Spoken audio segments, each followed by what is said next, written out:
Dénoncer les inciviques et ceux qui détruisent notre réseau d'adduction d'eau potable et payer nos factures d'eau, c'est un devoir civique. L'eau, c'est la vie. Et la Régie des eaux se casse depuis plusieurs années pour accomplir sa mission régalienne d'assurer la desserte en eau potable à la population du Kasaï oriental.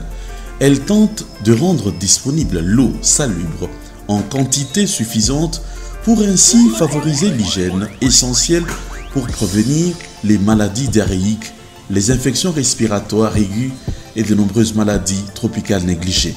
Voilà le rôle que joue la Régie des eaux. Elle produit et distribue l'eau potable avec un encadrement d'une réglementation stricte qui impose des normes définissant la qualité exigible de l'eau destinée à la consommation humaine. Après de moments difficiles où les Est-Kassaïens ont fait face pendant plusieurs décennies au phénomène bidon jaune, période où les femmes et les jeunes filles ont été violées parce qu'à la recherche de cette denrée à la rivière Lubilangi, d'autres tués parce que sortis tard la nuit à la recherche de l'eau. Le gouvernement de la République démocratique du Congo, sous l'impulsion du chef de l'État, Félix-Antoine Tshisekedi Tshilombo, vient de soulager la misère et la souffrance de plusieurs ménagères de la ville de Mbujimayi à travers des projets avec l'appui financier de la Banque africaine de développement BAD et la banque allemande KfW. Il s'agit des projets pris avec ces appuis, un réseau d'adduction d'eau complètement réhabilité et étendu, 2 grands châteaux d'eau surélevés d'une grande capacité, une belle et bonne source d'eau. La Régie des eaux, avec sa volonté première de fournir à l'utilisateur une eau de bonne qualité sanitaire, garantie contre tous les risques immédiats, et donc une eau de qualité organoleptique, agréable à boire, claire, inodore, limpide, équilibrée en sels minéraux rassure.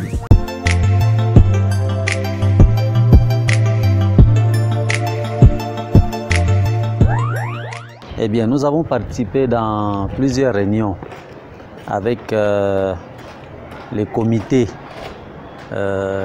qui s'occupent de ces cas de choléra. En aucune fois, on a mis en doute l'eau de la Régie des eaux. Pire, la zone qui est infectée, eh bien, c'est une zone où pratiquement toutes nos bonnes fontaines sont fermées. C'est une frange de la population qui aime bien prendre l'eau de la rivière Mouya. Et un élément encore pour réfuter ça, c'est que le premier cas de choléra qui ont été détectés sont venus de Tshilenge. Ce ne sont pas des cas d'origine de Mbujimayi. C'est des gens qui sont venus de Tshilenge pour assurer la population. Vous le verrez dans les images. Nous avons une station de dosage automatique. Eh bien, cette station dose automatiquement le chlore dans l'eau qui vient de Lukeling. Et l'injection se fait d'une manière automatique. On prépare le chlore. Notre taux de consommation de chlore, c'est 2 grammes par mètre cube. Et quand vous allez au réseau, au bout du réseau, nous sommes autour de 1,4 mg par litre ou 1,4 g par mètre cube. Alors, les normes de l'OMS, c'est de 0,2 à 2 grammes par mètre cube. Donc, nous sommes dans les normes. Il n'y a pas lieu de s'inquiéter. Déjà, l'eau que nous captons à la source est très propre. Le pH est 7. Le chlore que nous mettons, c'est justement pour lutter contre les invasions microbiennes lors du transport ou dans les parcours et dans les installations. Donc cette eau-là est vraiment potable, vous pouvez la consommer sans problème. Eh bien, c'est une eau très propre. La première qualité, c'est la couleur. En tout cas, elle est incolore. Deuxième qualité, c'est elle est inodore. maintenant les qualités physico-chimiques qu'on ne voit pas. Le pH c'est 7, donc ce n'est ni acide ni basique. Nous sommes vraiment à la limite. Et donc il n'y a pas de crainte là-bas, c'est une eau qui sort des sous-terres.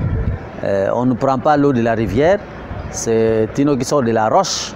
Je vous rassure que c'est une très bonne eau que nous captons. Ce que nous faisons, c'est pour la population. Il n'y a personne qui peut s'arroger le droit de dire que ce groupe Motopom, la réseau, ça lui appartient. Non, ça appartient à l'État congolais. Et l'État congolais protège la population congolaise pour qu'elle soit abreuvée de l'eau. L'eau qui est un élément essentiel dans la vie de l'homme. Et donc, il faut protéger, il ne faut pas laisser des gens détruire ce patrimoine, parce que c'est un patrimoine qui va faire des années et des années. Nous passons, un jour après nous allons partir, soit mutation ou bien nous quittons l'entreprise parce que nous aurons atteint l'âge de la retraite, mais ce patrimoine va rester. C'est pour nous, c'est pour nos enfants et pour nos petits-enfants de génération en génération. Donc en fait, il faut protéger parce qu'il ne faudrait pas faire la politique de la table rase. Hein? Il ne faut pas, parce que vous êtes à un endroit, vous détruisez tout parce que vous voulez partir. Non, on ne détruit pas le patrimoine, il faut le protéger. Donc chaque fois que vous voyez quelqu'un qui a tendance à saboter, dénoncez-les, allez alerter la police qui travaille déjà avec nous pour qu'on mette la main sur celui-là qui veut détruire. Parce qu'en détruisant une bonne fontaine, il pénalise une grande marge de la population. Vous savez qu'une bonne fontaine peut être visitée par parfois 50 familles qui puissent dans une bonne fontaine. Et chaque famille, il y a combien de personnes? Maintenant, vous voulez détruire ce patrimoine. Ce n'est pas bien. Nous faisons un effort ici pour protéger. C'est dans notre mandat de protéger les installations. Nous ne voulons pas que quelqu'un vienne saboter. Mais au niveau du réseau, nous en appelons à la vigilance de la population pour protéger ce patrimoine parce que ça l'aide. Alors, l'eau qu'on prend à Lukelingue, pour que ça se trouve dans la douche de quelqu'un, dans la cuisine ou bien dans une bonne fontaine, eh bien, il y a un coût. Il y a les équipements qui sont en train d'être amortis, il y a des équipements qui fonctionnent, il y a l'énergie qu'on utilise, qu'elle soit thermique ou hydroélectrique, ça a toujours un coût. Il y a des hommes qui travaillent, il y a les réseaux qu'il faut entretenir, il y a des équipements qu'il faut entretenir. Finalement, quand il sort au robinet, il y a un coût de revient. Et pour que ce service continue, il faudrait que quand vous allez à la bonne fontaine, que vous achetez votre eau. Ne cherchez pas à prendre cette eau gratuitement. Et quand vous avez reçu la facture, allez payer cette facture dans le meilleur délai. Ça permet à la régie d'eau de pérenniser les services qu'elle vous rend d'année en année.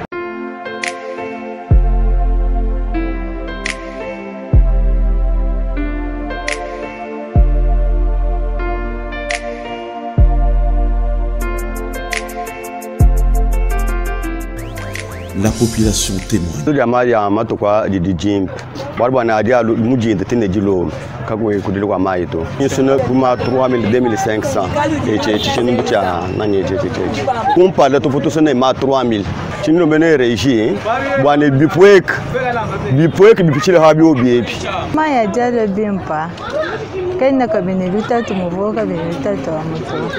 Merci, Mujiba Mbatule Kela Mai, Tusunaku.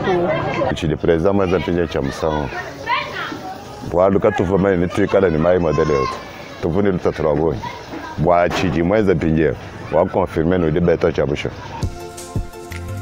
Cependant, ces efforts consentis par le gouvernement de la République démocratique du Congo, sous le lead du chef de l'État, son Excellence Félix Antoine Tshisekedi Tshilombo, risquent d'être vains, évitant de saboter le réseau d'adduction d'eau potable afin de les garder le plus longtemps possible pour des générations futures.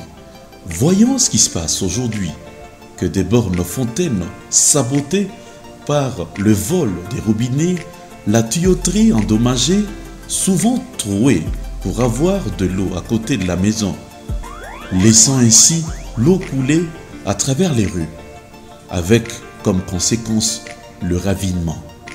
Chers compatriotes, tous les différents projets réalisés pour le compte de la Régie des eaux par le PRISE et la KfW n'ont été réalisés que pour nous.